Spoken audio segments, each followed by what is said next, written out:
Hello नमस्कार, मैं संतोषी स्वागत करती हूँ आपका आपके अपने यूट्यूब चैनल संतोषी क्लासेस में। वादे के मुताबिक मैं फिर से हाजिर हूँ एक नई स्टोरी लेके।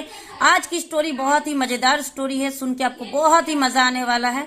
इस स्टोरी को हम इंग्लिश टू हिंदी ट्रांसलेट करेंगे। एक एक वर्ड का हिंदी अर्थ मैं आपको बताते जाऊंगी, उनका करेक्ट प्रोनाउंसिएशन बताते जाऊंगी, और इस कहानी में जो भी ग्रामर का पार्ट होगा उसको भी हम बहुत ही डिटेल में कवर करने वाले हैं। तो चलिए स्टार्ट करते हैं। सबसे पहले स्टोरी का टाइटल देखते हैं, अ केस ऑफ नथिंग। बहुत ही अद्भुत स्टोरी है, बिलीव करिए। वीडियो के एंड तक बने रहिए। 5 से 10 मिनट का वीडियो होगा, ज्यादा लंबा वीडियो नहीं होने वाला है, लेकिन इस स्टोरी को सुन के पढ़ के आपको बहुत ही मजा आने वाला है। तो चलिए स्टार्ट करते हैं। Once two man rushed to Birbal for help. क्या मतलब हुआ? वंस का मतलब होता है एक बार, टू मैन यहाँ पे देखिए, टू मैन का मतलब होता है दो व्यक्ति। यहाँ पे मैन जो है प्लूरल है, लेकिन मैन में कभी भी एस नहीं लगता है, स्पेलिंग में चेंज आ जाता है। MAN अगर हम लिखेंगे तो वो सिंगुलर मैन, किसी एक व्यक्ति के बारे में बात हो रहा है। अगर MEN हम लिखेंगे तो इसका मतलब आप समझ जाइए कि प्लूरल है, यानी कि एक से अधिक व्यक्ति के बारे में बात हो रहा है। तो एक बार दो आदमी या दो व्यक्ति रश्ड टू बीरबल यानी बीरबल के पास आए, फॉर हेल्प, किस चीज के लिए? हेल्प के लिए, यानी मदद के लिए आए। One of them was a poor man. One of them का मतलब होता है उनमें से एक, ठीक है। One of them मतलब उनमें से एक। Was a poor man. Poor एक एडजेक्टिव है जिसका मतलब होता है गरीब। तो एक गरीब व्यक्ति है, था, सॉरी was है तो था, तो उनमें से एक गरीब व्यक्ति था। He had a bundle of clothes on his head. क्या मतलब हो इसका? दोस्तों, जब भी हम पास्ट में हमारे पास कोई भी चीज होती है, यानी ये ऐसे सेंटेंस में जहां पे हमें ये दर्शाना होता है कि पास्ट में किसी के भी पास कोई चीज थी, वहां पे हम हैड का यूज करते हैं। यहाँ पे आप देख सकते हैं, he had a bundle of cloth. Past में यानी बीते हुए कल में उसके पास क्या थी? अ बंडल, यानी कि एक कपड़े का बंडल था। बंडल का मतलब क्या होता है कि एक बोरी में भरे हुए कपड़ा का एक बंडल होता है वो। ऑन हिज हेड, ऑन यहाँ पे एक प्रीपोजिशन है, ठीक है। ऑन का मतलब होता है पर, हिज हेड यानी उसके सर पे। ही सेड, उसने कहा, sir I was walking in the hot sun with the bundle of clothes. क्या मतलब हुआ? दोस्तों, ये जो वाक्य है ये पास्ट कंटिन्यूअस का वाक्य है। पास्ट कंटिन्यूअस में जब भी हम कोई अफर्मेटिव वाक्य बनाते हैं तो वहां पे हमें वाज या वर के साथ वर्ब के फोर्थ फॉर्म का प्रयोग करना होता है। यहाँ पे आप देख सकते हैं वाज के साथ वर्ब का फोर्थ फॉर्म है। सर आई वाज वॉकिंग, मतलब महोदय मैं चल रहा था। वॉकिंग का मतलब होता है चलना, वाज वॉकिंग मतलब चल रहा था, तो मैं चल रहा था। इन द हॉट सन यानी गर्म धूप में मैं चल रहा था। With the bundle of clothes, कपड़े की गठरी के साथ मैं तेज धूप में चल रहा था। आई वॉज टायर्ड, दोस्तों ये पैसिव वॉइस है। वाज या वर के साथ जब भी हम वर्ब के थर्ड फॉर्म का प्रयोग करते हैं, इसका मतलब ये वाक्य पैसिव वाक्य होता है।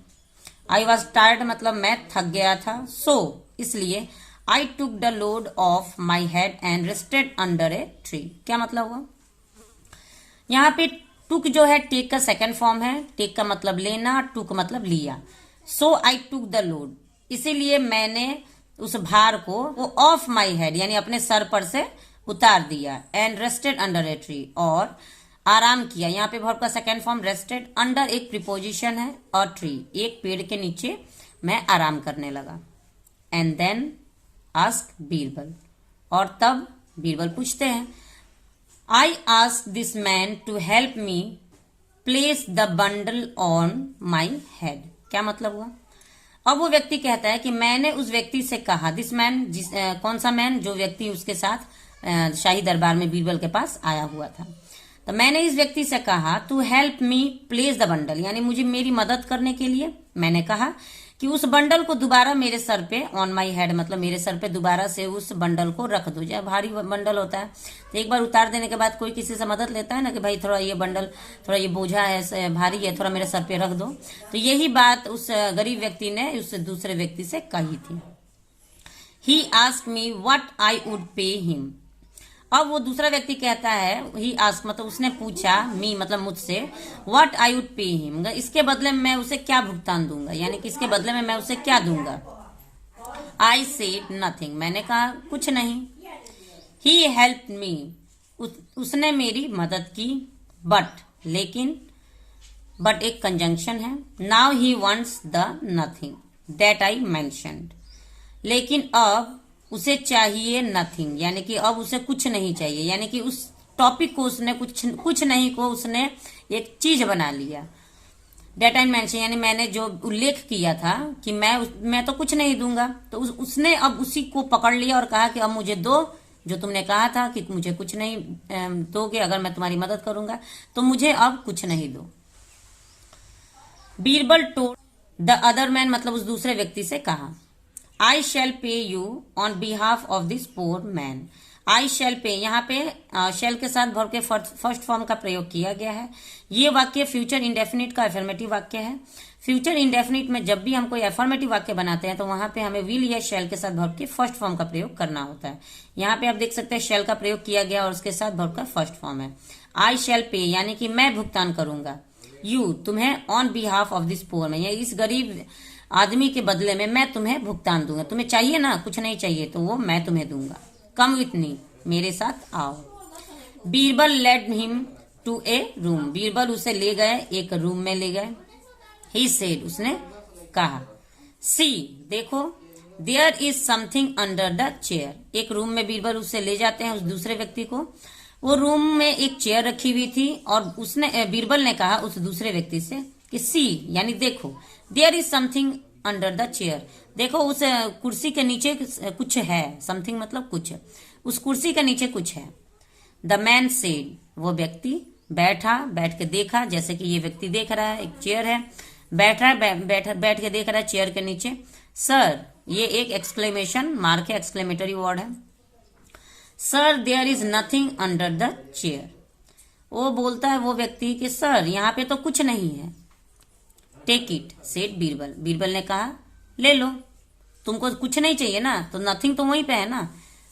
मैंने कहा कि उस चेयर के नीचे कुछ है, तुमने कहा कि उस चेयर के नीचे नथिंग है, तो नथिंग ही तो तुमको चाहिए था, ले लो नथिंग।